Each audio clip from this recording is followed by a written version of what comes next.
শুভ সকালবেলা বন্ধুরা, চলে এলাম আমার একটা ছোট্ট ভিডিও। যাই হোক, যাই যেমন পেরেছি তেমন করেছি। তোমাদের যদি ভালো লাগলে তোমরা প্লিজ প্লিজ আমার পাশে থেকো। চলে গেলাম শান্তিপুর বাগদেবী মন্দিরের পুজো দিতে। পুজো তো দিতে গেলে বাগদেবীর মন্দিরের মেলায়। তো যাই হোক বন্ধুরা, যা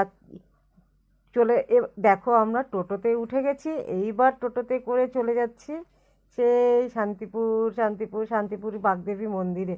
তো বাগদেবী মন্দিরটা অনেকটা বন জঙ্গলের ভেতরে। তো আমরা কোথায় কোথায় বন জঙ্গলের মধ্যে গেছি তোমাদের সাথে সেটা শেয়ার করব। দেখো আমরা টোটো করে যাচ্ছি, কিন্তু চারিপাশে দেখেছো শুধু জঙ্গল, আম গাছ এই গাছ সেই গাছ, গাছ আর গাছ। রাস্তা দুটো সাইডে আমি তোমাদের দেখাচ্ছি, দেখো কত সুন্দর জঙ্গল। টোটো করে চলে গেলাম সেই মন্দিরের কাছে, পৌঁছে গেলাম, চলে এসেছি মন্দিরের কাছে আমরা। এইবার নামবো মন্দির থেকে। দেখো মন্দিরের কাছে নেমে গেছি। দেখো চারিদিকে শুধু মন্দিরের যে পুজোতে প্রসাদ দেওয়া হয় সেই প্রসাদের দোকান চারিদিকে। আর আমার ছোট পাখি দেখো টোটোতে এখনো বসে আছে। আমি কিন্তু ঘর থেকেই শুরু করে দিয়েছি ভিডিও করা। যাই হোক, এইবার আস্তে আস্তে আমরা টোটো থেকে নেমে গিয়ে ঢুকে গেলাম মেলার ভেতরে। এবার মেলার চারিদিকে ঘুরবো। আর চারিদিকে দেখো শুধু দোকান আর দোকান, দোকান আর দোকান।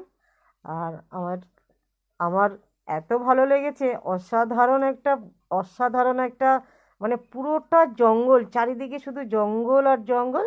তার ভেতরে বাগদেবী মায়ের মন্দির। আর এই বাগদেবী মন্দিরটার রহস্য কি তোমাদের কাছে বলছি। মা সতীপীঠের যে মা সতীর কণ্ঠ পড়েছিল এই মন্দিরে। তো সেই জায়গাটা মন্দির হয়ে এটা প্রত্যেক বছরই এই মাঘ মাসে হয়। তো আমি ডিটেলসে পুরোটা তোমাদের অন্য একটা ভিডিওতে জানাবো। তো আমরা চলে যাচ্ছি সেই বাগদেবী মন্দিরের পাশ থেকে মেলার ভেতরে গেলাম। এবার দেখো আমার সোনা পাখি চারিদিকে শুধু দোকানগুলো দেখছে, জানো তো। দোকান ওই যে দেখো, তোমরা হয়তো দেখতে পাচ্ছ যে ওই যে এই যে দেখো বাগদেবী মন্দির, সেখানে সবাই পুজো দিচ্ছে। এবারে আমরা পুজো দিতে পারিনি, কারণ আমরা অনেকটা দেরিতে করে বেরিয়েছি। আর পুজো দেওয়া হয়নি। তবে আমরা আমাদের সীমিত ক্ষমতা অনুযায়ী অল্প কিছু মার উদ্দেশ্যে আমরা পুজো দিয়েছি, অন্যের হাতে দিয়ে দিয়েছি, সেভাবেই পুজো দেওয়া হয়েছে। কিন্তু মা বাগদেবী যদি সঙ্গে থাকে, আর আমার প্রত্যেক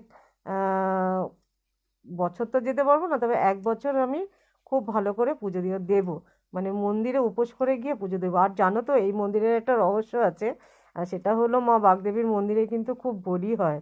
আর পাশে কিন্তু বলি হচ্ছিল। আর আমরা ওই বলি তো দেখতে পারিনি আমরা।